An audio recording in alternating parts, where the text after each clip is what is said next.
Put a little bit of the rub, nigga, I gotta be safe. Let's get the sports talk. Receivers drafted in the first round since 2015. This is according to SpotRack, which is a great follow, great website for keeping up with NFL contracts. Here you go. In 2015, Amari Cooper. Yep, off to a good start. Number 1, baby. We're 1 for 1. Cowboys. Kevin White. Ooh. Oh. Devontae Parker.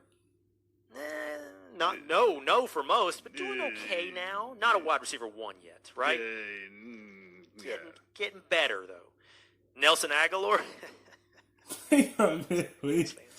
Rashad Perriman was a nice wide receiver 3. Hey, what? He's the Jets' number 1 wide receiver now. He was a nice wide receiver 3 last year for the Buccaneers. Philip Dorsett. No. Let's go to 2016. No. Will Fuller.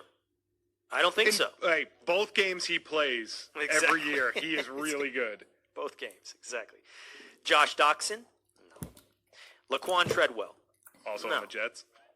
Is he really? You guys are collecting former first-round wide receivers. Hey, it's a quantity. It's a volume game. Let's go to 2000. Let's go to the next year. Corey Davis?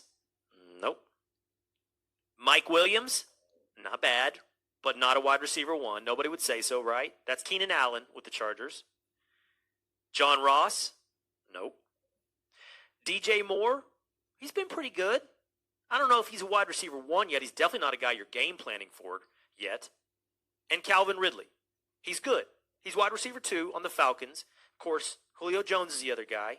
If Jones wasn't there, would Ridley be wide receiver 1? Maybe. When Julio Jones was out, Calvin Ridley did fill in pretty admirably. I think he's borderline a wide receiver 1. All right, and that brings us to last year's draft class, first round.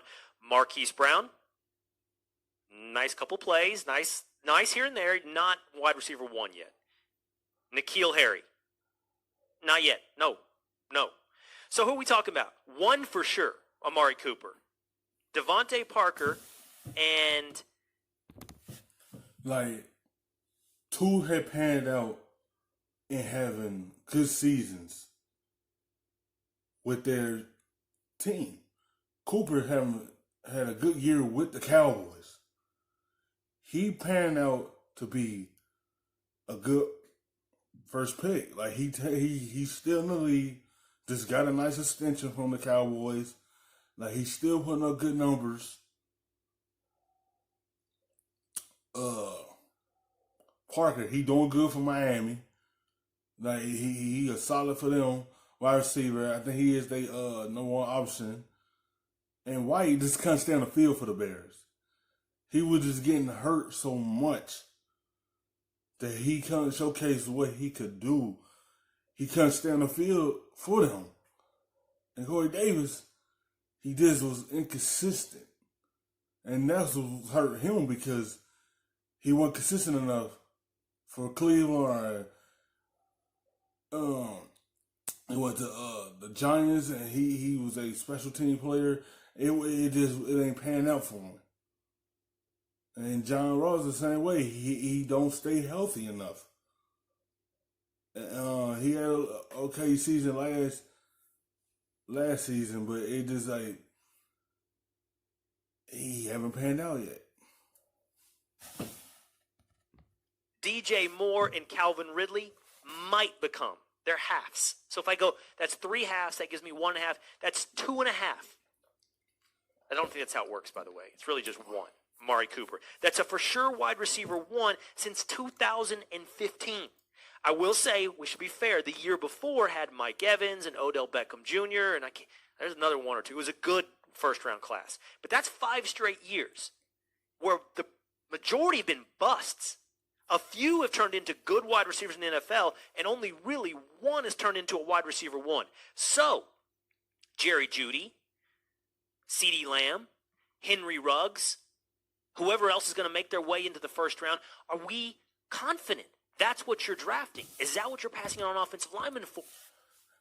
It's just like some of these wide receivers either come into the season hurt and can't play for the whole year and still trying to get back on the field, when they get back on the field, they can't stay healthy because the injury bugs are still biting them. And some of these players have been used for gadget plays, and they come to gadget players. And some of them have been busts. And none of them will turn out to be the wide receivers they want. It just, if you draft that guy, is he going to be healthy? Because y'all do be passing on a good offensive lineman that can potentially protect your quarterback and keep him healthy. Is that what we should get so excited about? All of us do with a wide receiver. It's a flashy position. It comes out of college with name recognition.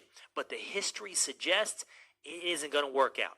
So, Mike A., I give that back to you now. You're sitting at 11. You need an offensive lineman, and you need a receiver.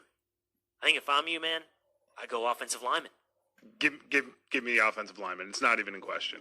So you would pass on Judy. You'd pass on Lamb. You take Mekhi Becton from Louisville or whoever it may be instead. Yep.